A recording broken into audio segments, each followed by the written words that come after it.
Hello, আসসালামু আলাইকুম রাহমাতুল্লাহ। আমি আপনাদের মেন্টর ফারজানা চৈতি আবারও নিয়ে আসলাম টাইডের আরেকটা ভিডিও নিয়ে।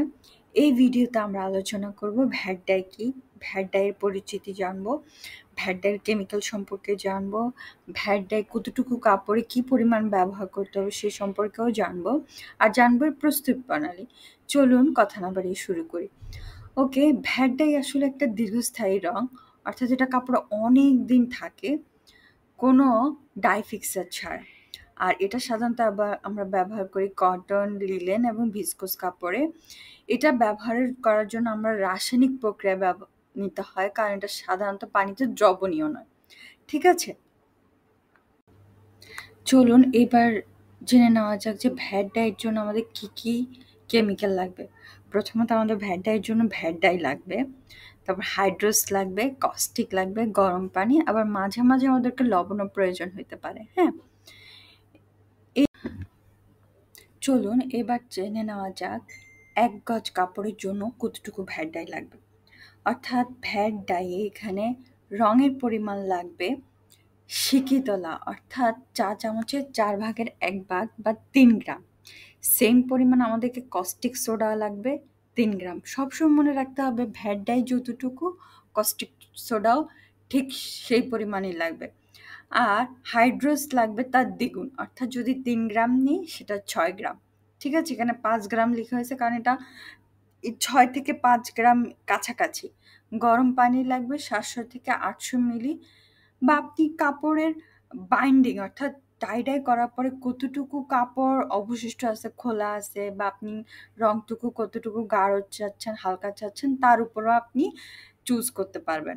ঠিক আছে, এবার ২ গজ কাপড়ের জন্য আমি যেটা বললাম ৫ থেকে ৬ গ্রাম লাগবে, অর্থাৎ যা প্রথমটাতে ১ গজের জন্য লাগবে তার দ্বিগুণ লাগবে। সেম কস্টিক সোডাও আমাদেরকে ৫ গ্রাম লাগবে, হাইড্রোস দ্বিগুণ লাগবে, অর্থাৎ যদি ৫ থেকে ৬ গ্রাম হয় তাহলে সেটা লাগবে ১০ থেকে ১১ বা ১২ গ্রাম। ঠিক আছে, আর গরম পানি দিতে হবে ১.২ থেকে ১.৫ লিটার, বা এটা আপনি একটু ভালো পরিমাণ পানি দিলে দেখা যায় যে রঙের মিশ্রণটা ভালো হয়। বেশি কম পানির মধ্যে করলে দেখা যায় যে এত ভালো রং হয় না, একটু ছোপ ছোপ দাগ পড়ে যায়, এটা একটা সমস্যা। যাই হোক, এখানে টাই ডাই করার পরে যে কাপড়টা অবশিষ্ট থাকবে সেই কাপড়টাকে চিন্তা করে কেমিক্যাল আর রঙের পরিমাণ নির্ধারণ করতে হবে। চলুন এবার জেনে নেওয়া যাক যে ভ্যাট ডাই প্রস্তুত প্রণালী। ঠিক আছে, এই প্রস্তুত প্রণালীটার জন্য এখানে আমি অনেক কিছু উল্লেখ করে নিয়ে চাইছি যে ভিডিওটা একটু ছোট করার জন্য। প্রথমে কাপড়টাকে ডিসাইজিং অর্থাৎ কাপড়টাকে মার ভেঙে পরিষ্কার করে তারপরে এটাকে আয়রন করে তারপরে টাই করলে ভালো হবে, তাহলে ডিজাইনটা ভালোভাবে ফুটবে। ঠিক আছে,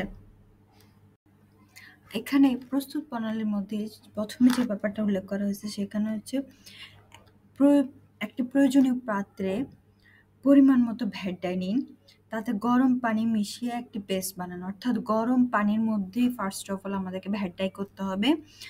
আমাদেরকে দ্বিতীয়ত হাইড্রোস এবং কস্টিকও আমাদেরকে গরম পানিতে মিশ্রিত করতে হবে। আমি প্রেফার করি আলাদা আলাদা পাত্রে মিশ্রিত করা প্রত্যেকটা জিনিস, খুব কম কম পানিতে মিশ্রণ করে তারপর সেটাকে একটা একটা ফুল পাত্রের মধ্যে দেওয়া। এর ফলে আপনি বুঝতে পারবেন যে এ মিশ্রণটা ঠিক আছে কিনা, বা রঙের কালার ঠিক আছে কিনা, বা হাইড্রোসটা নষ্ট হয়ে গেছে কিনা। অনেক সময় দেখা যায় যে হাইড্রোস নষ্ট হয়ে গেছে, এটা একটা সমস্যা।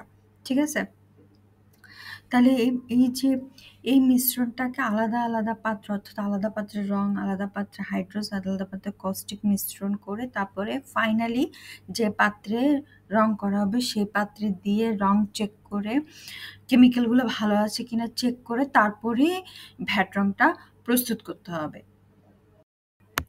কাপড়কে রঙের পাত্রে দেওয়ার আগে কাপড়কে ১০-১৫ মিনিট ভিজিয়ে রেখে তারপর সেটাকে ভালোভাবে নিংড়ে অর্থাৎ পানিটা পুরা ফেলে দিতে হবে।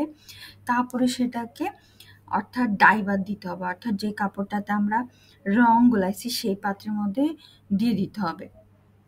হ্যাঁ, কাপড়কে দেওয়ার পরে ১০-১৫ মিনিট ওই পাত্রের মধ্যে রাখতে হবে।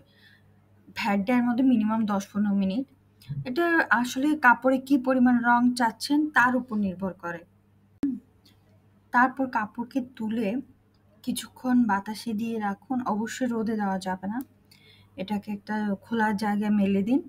তারপরে 5 থেকে 10 মিনিট 15 মিনিট বা 20 মিনিট পরে এটাকে আস্তে অর্থাৎ এটাকে ভালোভাবে পরিষ্কার পানিতে ধুয়ে এতে সামান্য ভিনেগার বা লবণের পানিতে আপনি এটাকে চাইলে কি করতে পারবেন, ধুয়ে তারপর এটাকে ফাইনাল রংটা দেখতে পারবেন। ঠিক আছে? এই অবস্থাতে আপনি ভ্যাট রঙের যে রঙের প্রস্তুত প্রণালীটা করতে পারবেন। আমি আর ভিডিওটাকে বড় করতেছি না। সবাইকে ভিডিওতে থাকার জন্য অনেক ধন্যবাদ। আশা করি সবাই আমার সাথে লাইক, শেয়ার এন্ড সাবস্ক্রাইব করে থাকবেন। আসসালামু আলাইকুম ওয়া রাহমাতুল্লাহ।